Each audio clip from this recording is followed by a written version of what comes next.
Donald Trump has sued all of the judges in the federal court in Maryland. He has sued all of the federal judges in Maryland. He did that about a month ago, but now we had the hearing finally before a judge from Virginia, because we couldn't find a judge in Maryland who didn't have a conflict. A federal judge in Virginia who was assigned to the case heard oral argument, and it did not go well for the Trump administration in their attempts to try to disqualify the entirety of the Maryland federal bench because he doesn't like the rulings that are coming out of there related to his depraved immigration policies in violation of due process in our Constitution. You want to know more about that? Here's a clip from Legal AF, the podcast. Dina, let's talk about what's going on in Maryland with these federal judges. So I think there's about 14 judges in the Maryland federal district court. That's the trial level of the federal courts. And it is turning out to be this ground zero of this immigration clash between the judges and the Trump administration. And I think it's because of Kilmar Abrego Garcia. He challenged how the administration was removing detainees with no due process, no notice. And so Judge Thomas Cullen is hearing a lawsuit. He's not from Maryland because all of those judges were basically taken off, conflicted off the case. Because if you sue all 14 or 15 judges in Maryland, however many there are, if you're suing them all, how could they can't listen to the case. So they had to bring him in. He's from Virginia. He's a Trump appointee, which is really interesting. And he's hearing essentially this lawsuit because there's this temporary bar that was issued by the chief judge in Maryland that basically said the administration cannot carry out fast-moving deportations of immigrants, right? That's all he's saying is slow it down. And so there's this temporary bar, and Judge Cullen, who is hearing this case, had a 2-hour hearing, and he criticized the administration's decision to file this lawsuit and is questioning whether this is going to lead to other litigation against federal judges. It's sort of unprecedented. And what I loved about it is they're saying there's judicial immunity. The judges are represented by this very well-known, he's sort of a legend. He's a conservative lawyer, Paul Clement. He was George W. Bush's Solicitor General. He's argued, I think, over 100 cases before the Supreme Court. I mean, really a top-notch, very highly respected Supreme Court litigator, which is a whole other type of litigator, right? It's the top of the top, right? Are the solicitors general and these Supreme Court litigators, and the judges hired Paul Clement and essentially said, that Paul Clement argued that the judges have judicial immunity from lawsuits like this one, and that there's no cause of action here. This is kind of unprecedented, and the judge here seems skeptical. So he's going to rule, I think, by Labor Day. But this is sort of interesting, right?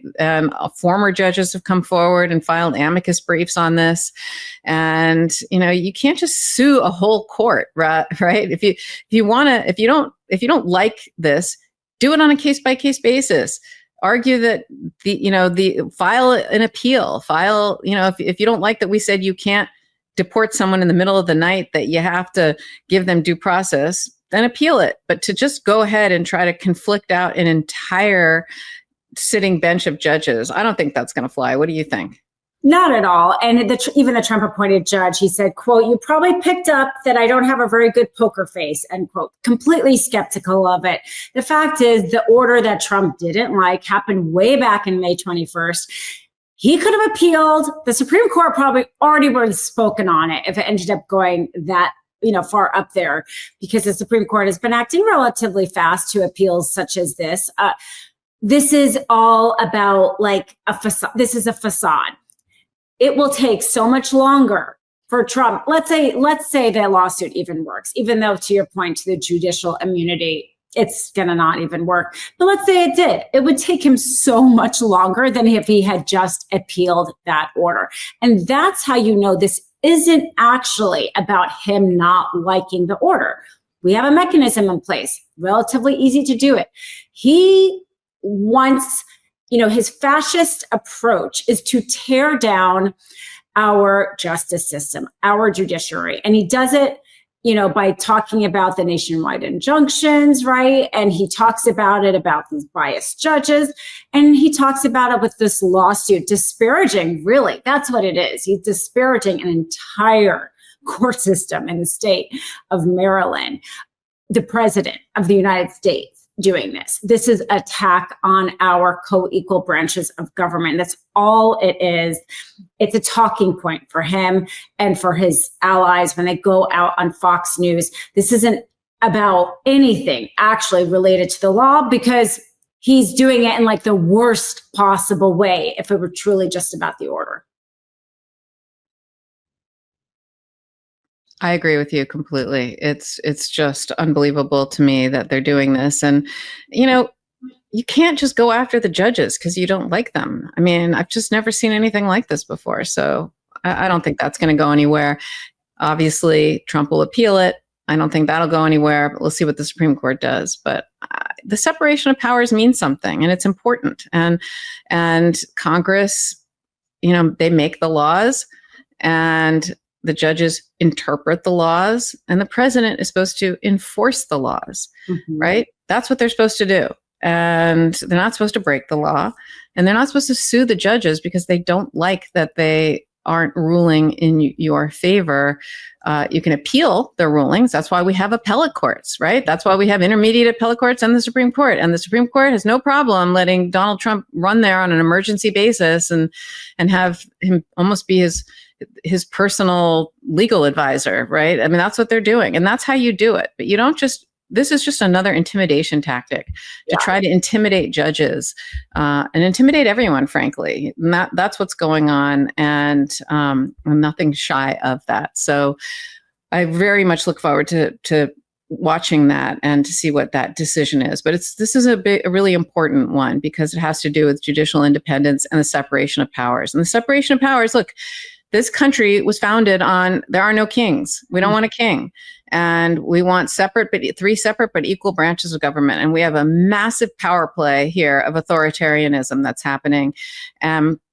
People much smarter than me who are historians and who follow these things can talk about how this is happening in other countries as we speak. And this has happened in the past.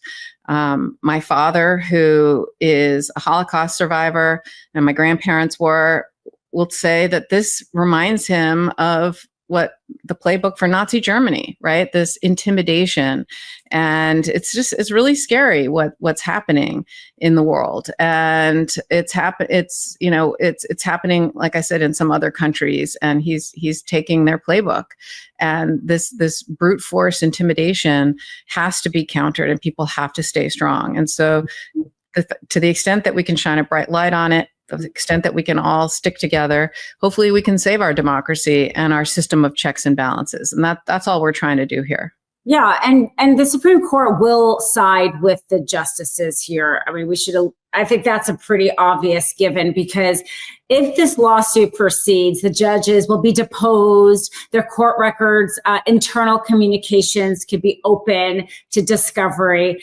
And we have our Supreme Court justices unwilling to even show up to Congress to speak about their yacht trips, because they feel as if there's the separation of powers and they shouldn't be exposed to, the Congress to talk the truth and have ethics rules. So, they have a vested interest, let's say, in keeping there's some separation there. So I would be surprised if Trump actually got a win on this with the Supreme Court. So many different ways to support Legal AF. We have a podcast Wednesdays and Saturdays at 8 p.m. Eastern Time. You just saw a clip of it. Join us. It's an hour long. Wednesdays, Karen Friedman, Agnifilo. Saturdays, I do it with Ben Mycelis. And we sit at the intersection of law and politics so you don't have to. Of course, we have the Legal AF YouTube channel, so you can vote for us there. Boom, hit the subscribe button. And people always ask, what's the best way to support Legal AF? We really like your content. And we have all those contributors over on Legal AF, the YouTube channel, 10 new videos a day. Legal AF Substack. Join. There's lots of things on Substack besides Legal AF, but I think you're really going to like our Legal AF Substack. Because of you, we're number 6 and rising in politics on all of Substack. But there's a subscribe button, of course there is, and there's become a paid member. I think it's $8 a month. That is the major way to support what we're doing through Legal AF Substack. So until my next report, I'm Michael Popok. Can't get your fill of Legal AF? Me neither. That's why we formed the Legal AF Substack. Every time we mention something in a hot take, whether it's a court filing or a oral argument, come over to the Substack. You'll find the court filing and the oral argument there, including a daily roundup that I do called, wait for it, Morning AF. What else? All the other contributors from Legal AF are there as well. We got some new reporting. We got interviews. We got ad-free versions of the podcast and hot takes. Where? Legal AF on Substack. Come over now to free subscribe.